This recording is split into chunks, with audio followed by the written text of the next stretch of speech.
Por primera vez en 30 años y desde su creación, la Auditoría General de la Nación realizó un informe sobre un préstamo del Fondo Monetario Internacional. Este se originó en un acuerdo stand-by firmado en junio del 2018 por un monto de casi 57.000 millones de dólares. El mismo fue modificado en octubre de ese año, permitiendo aplicar los fondos del préstamo a gastos presupuestarios en general.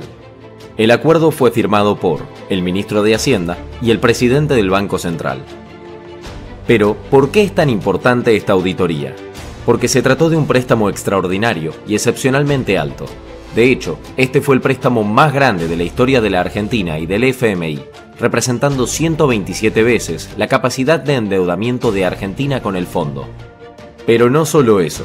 La importancia relativa del monto del préstamo respecto de la emisión de deuda y de la deuda total acrecentó su vulnerabilidad y aumentó los riesgos derivados de la estructura de la cartera de deuda argentina. Por este préstamo se pagaron comisiones y gastos al FMI por más de 13.000 millones de pesos, equivalentes por ejemplo al 52% del presupuesto del CONICET de 2018 y al 39% del mismo en 2019. ¿Qué se investigó en esta auditoría? Este informe tuvo como objetivo principal evaluar si el acuerdo stand-by se gestionó mediante procesos y procedimientos que aseguren una gestión eficiente y efectiva de la deuda.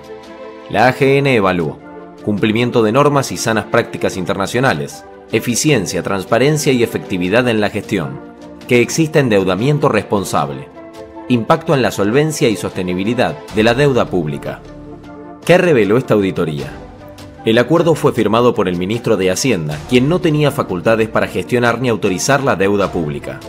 No se cumplió con el artículo 61 de la Ley de Administración Financiera, que exige al Banco Central que, en caso de endeudamiento externo, emita un dictamen sobre el impacto de la operación en la balanza de pagos. No se cumplió con la norma que exige que los préstamos multilaterales se aprueben por decreto, ni tampoco pasó por el Congreso. No se implementó el procedimiento aplicable para la autorización, negociación, contratación, administración, control, supervisión de los préstamos. La Jefatura de Gabinete de Ministros no intervino en la etapa de negociación, autorización y suscripción del acuerdo con el FMI, a pesar de tener esa función específica.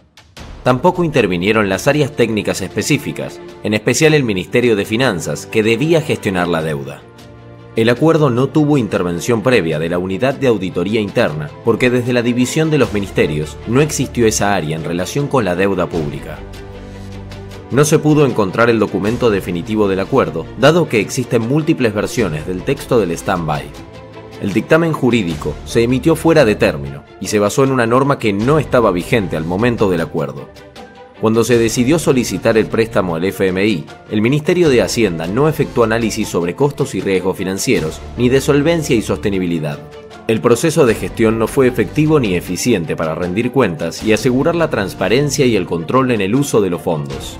Se observaron inconsistencias en los totales informados para 2018 y 2019 en relación con los montos de moneda extranjera subastados provenientes del préstamo del FMI. Casi el 30% de los desembolsos del FMI se usaron para financiar la salida de capitales financieros, en tanto el auditado informó que el 71% se usó para cancelar la deuda. Durante el periodo del acuerdo se observó una salida de capitales considerable y continua. La implementación de las medidas para evitarla fue tardía.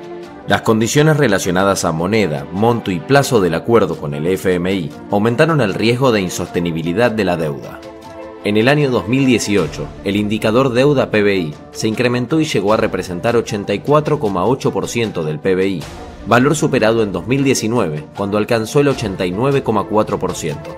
Pero entonces, ¿la gestión del préstamo con el FMI fue eficiente y efectiva? La respuesta es no. Los procesos y procedimientos relacionados al préstamo no aseguraron la eficiencia y la efectividad en la gestión de la deuda, provocando incumplimientos legales, afectando la prudencia en la administración del endeudamiento y vulnerando la adecuada supervisión del financiamiento.